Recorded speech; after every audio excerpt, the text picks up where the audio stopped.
दर्शक हो नमस्कार, शुभ सकाळ। आज 14 सप्टेंबर रोजी सकाळी 6 वाजताची उजनी अपडेट आपण या व्हिडिओच्या माध्यमातून पाहणार आहोत।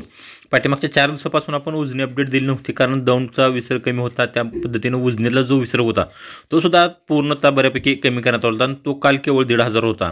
मात्र आजचा व्हिडिओ खूप महत्त्वाचा आहे, कारण आजच्या या व्हिडिओच्या माध्यमातून आपल्याला वीरमधून पाणी सोडण्यात आलं आहे आणि त्याच पद्धतीने उजनीचा विसर्ग तो मोठ्या प्रमाणात वाढवून आलेला आहे।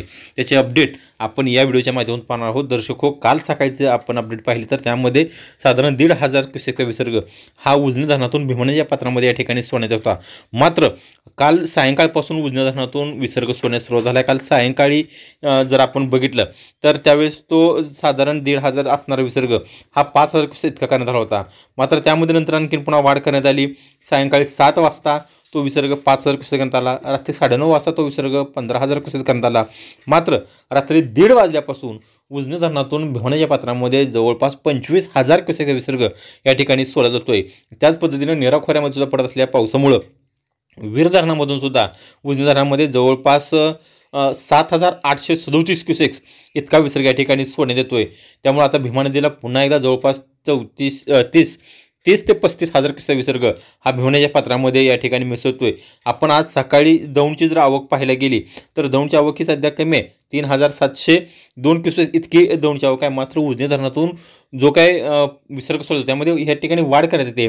कदाचित पुणे पाणलोट क्षेत्रामध्ये मोठ्या प्रमाणात असलेल्या पावसामुळे दौंडची आवक ही वाढण्याची शक्यता आहे आणि ती वाढण्याची आवक लक्षात घेता या ठिकाणी उजनी धरण प्रश्नावतीनं अचानकपणे काल 1,500 असणारा विसर्ग आज 25,000 क्युसेक इतका करण्यात येतो। म्हणजे जवळपास हे 10 ते 15 पटीनं तो त्या ठिकाणी वाढवून देतोय। त्यामुळे आता नदीकाठच्या शेतकऱ्यांनी थोडंफार काळजी घेणं गरजेचं आहे।